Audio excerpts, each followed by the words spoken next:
Most Jesus Nazareno devotees will tell you their top mission or most coveted objective in joining the Traslacion and celebrating the feast of Jesus. Jesus Nazareno is getting a smudge image of the face of the iconic Nazareno on a white kerchief or piece of cloth.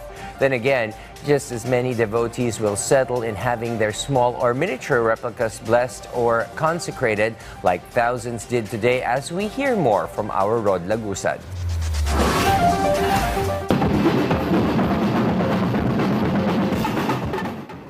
Around 30,000 people and over 8,000 accredited replicas of the Jesus Nazareno received their blessings in Quiapo Church. And 1 week before the actual feast, the situation has already felt festive following the activity. This is due to the accompanying drum beats of the band along with the replicas, where devotees joyfully join in, making it loud and lively. This is part of the pre-activities ahead of the annual Traslacion. Aside from the band, there are dancers, fire breathers, and even horses pulling a replica. Early in the morning, Elena's group arrived at Quiapo for the activity. She shared that they came all the way from Bukawi, Bulacan because this event is significant to them as devotees. Nakilala lang po namin siya nung ipinanib po sa amin, tapos po naramdaman po namin yung presensya niya. Tsaka sa akin po personally, pinagaling niya po ako talaga.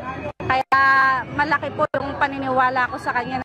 For the event, a part of Quezon Boulevard near Quiapo Church was closed and blessing was held at a nearby overpass, unlike in previous years when it was done at Plaza Miranda. According to Reverend Father Robert Arellano, spokesperson for Nazareno 2025, the activity is a manifestation of the devotees' faith. He explained that they recognize their devotion and the role of the Hijos del Nazareno in helping preparing for the feast. Tayo ay nagbabasbas ngayon upang sa gayon, sa pagdating ng kapistahan, wala nang magdadala ng mga imahe at replika. Unlike previous years when this event would last 2 to 3 days, this year it was reverted to just 1 day due to the lifting of prior restrictions. Father Arellano reminded the devotees to make their celebration of the feast meaningful. Sa kauna-unang pagkakataon, hindi lang ito selebrasyon sa Quiapo Church, kung hindi ito ay magiging pambansang kapistahan na sa buong Pilipinas. Ibig sabihin, mayroong ding pagdiriwang bawat parokya.